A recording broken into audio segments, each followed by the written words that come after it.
Mm. The American flag is at half-mast. The waters of the harbor are smooth like glass, akin to the rivers of Styx and Acheron. Murky green depths, scary at night. Can't see a goddamn thing under the waves, under the surface. Been there once. Not in a rush to feel it again. You know, navigation through the synchronicity is a thing. You know, death abounds. You know, I caught the glimpses of society with those funeral processions a couple days back. You know, April 19th, April 20th, rough weekend. Pope kicked it. You know, Pope was sick for a long time, but, you know, far from the only one. Just, you know, possibly some kind of synchronicity, some kind of ending of a cycle. And that, like, when one cycle ends, another begins, and it's a cycle of death and rebirth. Yada yada yada. April 19th is important for some calendars, and also, as I mentioned before, Easter fell on April 20th for both the Orthodox and the Roman Catholic traditions, which was, you know, I think I heard someone mention that they want to synchronize that together, but some old theocratic debate keeps them from unifying, and also possibly the differences between the Orthodox faith and like what's acceptable there and what's acceptable in Roman Catholicism. I would say of the two, the Orthodox faith is a bit more resilient to depravities of modern culture, you know, in the form of, you know, just one might call it general degradation. You know, they're more traditional values. You could tell, like, they actually had people showing up to, you know, the Greeks actually had people showing up to their midnight masses and stuff like that, beyond just the typical Christmas, you know, the Christmas rigmarole or whatever that the Roman Catholics do with their votive candles and whatnot. You know, interrelated is personal issues with the family, but it's never just the one thing. Things would be so much simpler if it were. You know, I remember when applying to certain organizations, things that they had recounted, the dangers to look out for, family especially. And, you know, it's a rough thing when you see how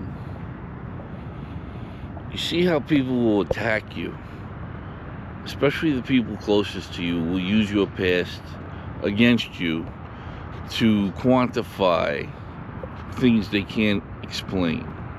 You know, whether their personal hero and their personal guardian is being attacked, you know, they'll use your past against you. You know, even supposed family, and that shows that blood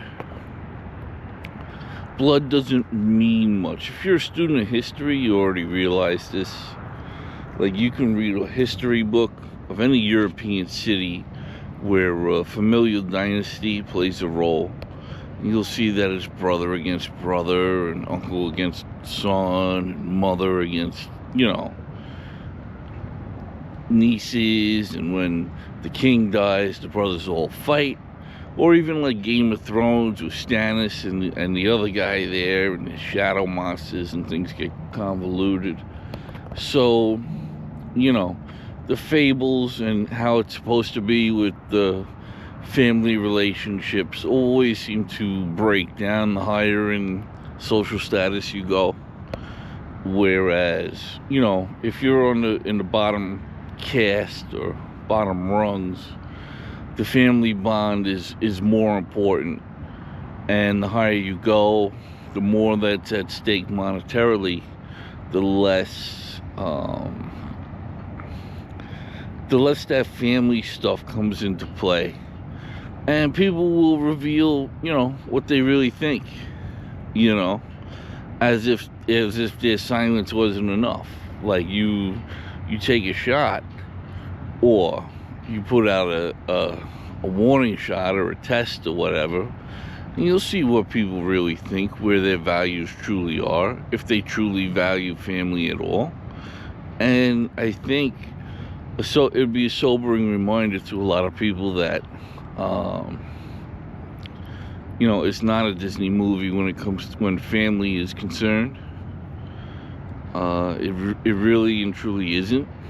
Most people are individuals and they'll look out for themselves. Some families are closer knit than others. That's just the way it goes sometimes. You know, that depends on the upbringing and the wisdom of the upbringing. If you're brought up by somebody who's unwise or who idolizes violence or is a complete fucking narcissist, unfortunately you won't be able to count on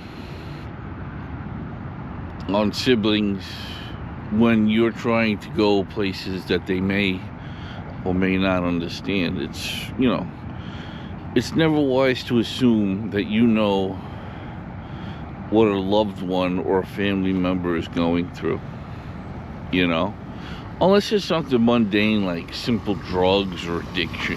You know what I mean?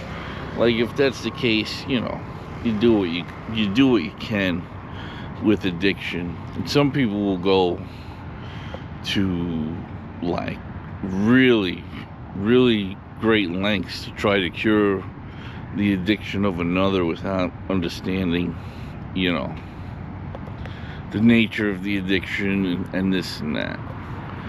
But that aside, you know, if you're getting over it, if you're getting over stuff like familial stuff, you know, it can be interesting to see what people actually think, you know, and it's liberating in a way. You know, they reveal maybe their own insecurities or their own ego. I did it this way, and I'm, you know, and I'm 100% sure that you're jealous. And it's like, no, you've got it all wrong. You've got it all wrong, unfortunately. And it's like, you know, is it better to let them think? Is it better to let them believe that, like, you're envious? Or is it better to stand your ground? And it depends on how much you're willing to lie. You know, me, I've been lying to my family for 20 years just to keep them from crying and acting guilty and shit like that. You know, or saying, "Oh, it hurts me when you talk like this." Well, you know, when it's time to act, when it's time for somebody to do what they're supposed to do, and they don't do it, then you're gonna have to hear it, and it's just gonna have to be brought to the fore, and things are just gonna have to come to a head. You know, it's better than waiting for a moment of grief like a family death to take care of this. It's better to hold people to account while they're still alive if you can. Not everybody has that luxury. Death comes when death comes. But if something needs to be rectified, something isn't working, rather than leave it as ghosts, you know, get your answers from the living if you can. You know what I mean? You can get your answers from the ghosts by hook or by crook. But answers for the living are better, because then the ghosts have to use intermediaries. Like, the movie Ghost, they have to use someone like Whoopi, to use a fucking stranger to come out of the woodwork. Like, you're just enjoying your time, and some fucking stranger comes up and, tells you some fucking weird shit. It's like, okay, great. Yeah, I got the message. Not like it was relevant. Just like in the living world, ghosts believe that their message is super important too. You know what I mean? Even though it may not have been, But that's like an ego thing. The ego persists even through death, which is a sobering thing. It means that you have to choose what's important to you in your living moments. Is it the money? Is it money? Is it fame? Is it fortune? Is it comfort? Is it purity? You want to go when it's your time to go. Do you want to have to be jumping around other intermediaries to relay a message that didn't really matter to begin with? You know what I mean? That's the problem with holding on to the ego, and why humility is so important. And then when you can move on, or return, or whatever it is you believe, or whatever it is that actually happens. You don't have to be stuck as with unfinished business. And the sooner you can get that done, the better. And don't let yourself become too old where you finally realize that you should be finishing up your business. You should be tying up the loose ends, or fucking intend to die with a shit show behind you, because Bobby, that's not a good it's not a good look. If legacy is even a concern, which I would say for most people it isn't. But I mean spiritually too, if you don't tie up these loose ends and clean everything else up, in the yoga tradition, even coming down to simple things like clothing and shit like this, which I don't particularly subscribe to, but some people get like real nutty with it. I keep it to the interpersonal stuff. Becoming entangled with a favorite shirt or something like that, like, it's a little overboard. I don't think the entanglement really lasts that long. Glass and crystal, possibly longer. Jewelry as well. There might be something to that. Metallic objects, perhaps, with like, maybe say like a gold ring, might be a little bit more pertinent than, say, a t-shirt or a favorite sweatshirt or something like this. Maybe it has something to do with the biological versus the metallic materials, and especially the crystalline. The settings in the jewel may hold more inherent of whatever the entanglement may be than the straight biological, which will eventually fade and decay over time. So that's it. I mean, since like the life and death cycle seems to be kick-starting again in a more visible way, the seas are calm. I take that as a good sign, as a navigator of the sea. Wasn't good for the Titanic. The seas were like glass, but this is like, you can see the roll in the waves, and a light breeze, not exactly good for sailing, but if you're rowing, pretty good, steady as she goes. And if you got an outboard or a motor, even better. That's about it. We got this little half cup thing. I'm not sure what that signifies. It's like a half dome. but it's on a slant, maybe 45 degree with a little divot in it. I don't know. Looks like a ice cream scoop at the top. I don't know what that signifies, but it's pretty cool. Remembers, Brooklyn remembers. What does Brooklyn remember? For those lost on September 11th. You know, I refer to the Battle of Britain, where fucking London was bombed for like 3 months straight every night. Like, you know what I mean? Like that, I could see a monument for September 11th, one bad day out of many good days for many people. Kind of overblown. You know, still respect for the British people. They're restoring their honor, at least in my view.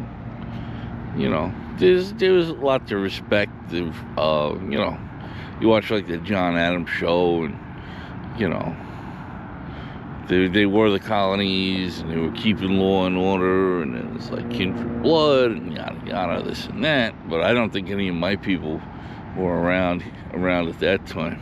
But it was still an awesome depiction. And British women have low body counts apparently, which is nice. If I thought it wasn't a fucking dystopian hellhole headed towards like full Islamic rule, it might be a neat destination to go, especially if I want to live out my fucking Hobbit fantasy.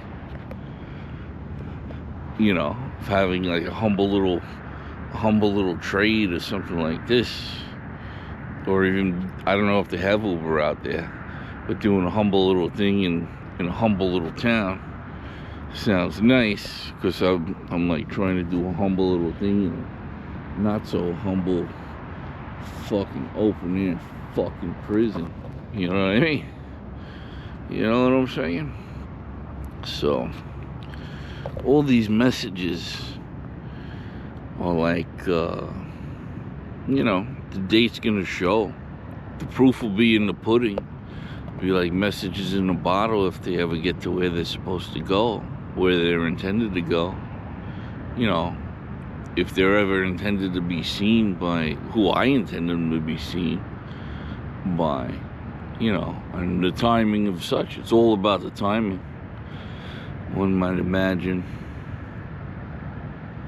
And it's a strange thing, still mystery in the world, and you know, grief, especially with unresolved familial trauma, is a tough thing, and you gotta learn to not trust. You know, it's unfortunate, but family members and stuff, you know, a lot of times they're thinking about what they're not thinking about. You know what I mean? And they're scheming when they're not scheming, you know, or they're scheming when they don't intend to, just as a matter of biological course, until it all like coalesces. You know what I mean? People realize what's at stake and realize that if they say nothing, it's better. And then if you force the issue, you're making them realize that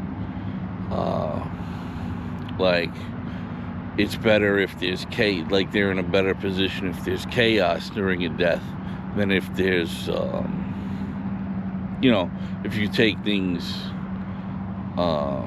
if you take care of things while people are living. And me, I'm an Aries. I like to take care of shit as it comes. So, you know, just take the opportunity to fucking, you know, accelerate the process here, accelerate the healing, because once it's taken care of, once things are squared away, then you can begin to build anew, you know, once you clear away the old shit.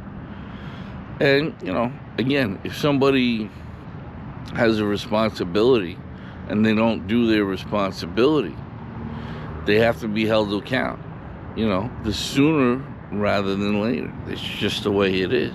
You know what I mean? If they don't understand, or they feel like they're too old, they need to fucking let go, you know, if they can't hack it anymore. You know what I mean? And then you can't let somebody fucking who made a choice a long time ago turn around and blame it on somebody else. You know, especially supposed elder. Because supposed elders, it's like wisdom doesn't come with age. Age is just a number, honestly. So never let anybody, not never, but unless they can demonstrate through their wisdom that they are in fact wise, take it with a grain of fucking salt. You know what I mean? Not everybody knows what the fuck they're talking about. Not everybody knows what the fuck they're thinking about. They're going with conventional shit.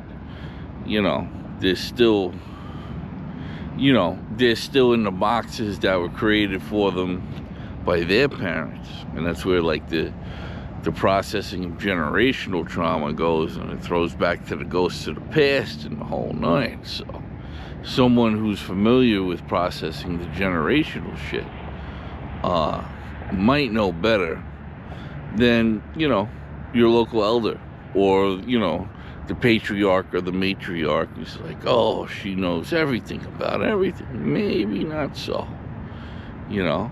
And it's hard to discern, it's hard to navigate these situations. But the truth will speak for itself.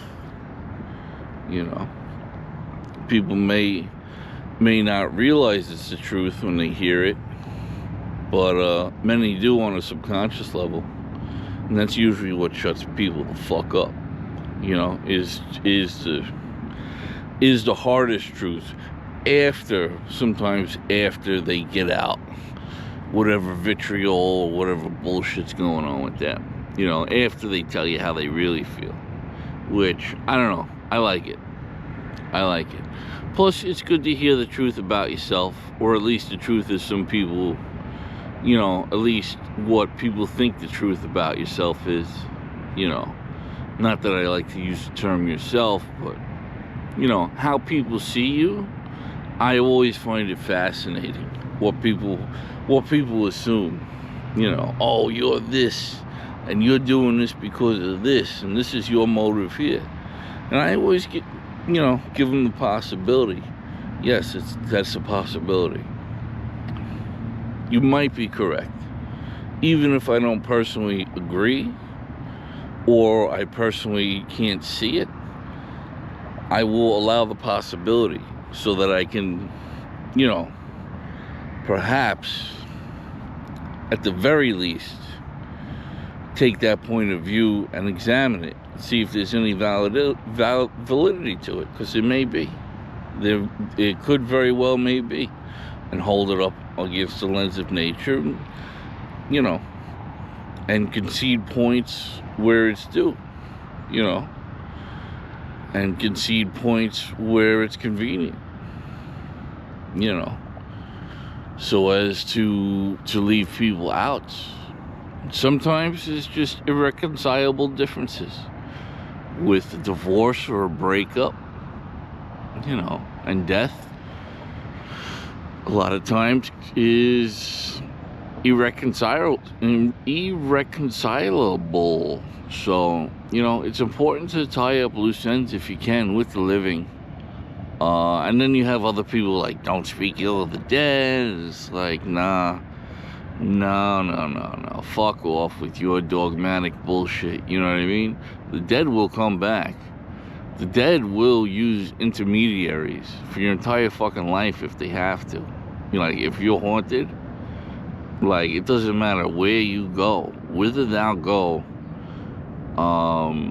those ghosts will manifest, whether through nature or through people, which are also nature, you know. Technology even as well, because I've seen my grandfather in one of these AI machines as relayed by a British dude who's like out there making robots or something like that. Freeman, you know who you are. And it's, you know, it's just a strange thing. And it's a strange thing, and it's a mysterious thing. And I haven't gotten rizzed in a while, and I don't even know what the fuck happened to those people, or even what the point of it was, honestly. But I still believe firmly that nature is the greatest teacher. I've been attuning to a person recently. I won't mention who. I hope it helps, but I haven't done that in a day or two, because again, it's been April 19th was the start of a chaotic cycle. So I've been doing just my best to navigate for this person, and today was a rough one to start, and I don't know, there's a sense of calm now. So one might imagine either they're sleeping soundly, or big black ship in the harbor heading south. I don't know. I have a sense of peace. I have a sense of peace about it currently. It's like, let me say, it's the 21st, 1:26 in the morning. Sense of peace. It's warm. It's nice. And I can only imagine they're in bed sleeping soundly. One would hope, And then the day will start again tomorrow. And it's never just the one thing. And if that belief holds true, that's more than enough for me, despite what's going on in my own personal life. Such is the nature of love, one might suppose, and then it's one day at a time, and consistency is key. Beyond that, if they ever see this message or they don't, it does matter. It would matter to me, but that's kind of just the ego thing. But if not, the sense of peace is good enough for me right now, and I hope it's good enough for them. And that's about it. I'll leave it there.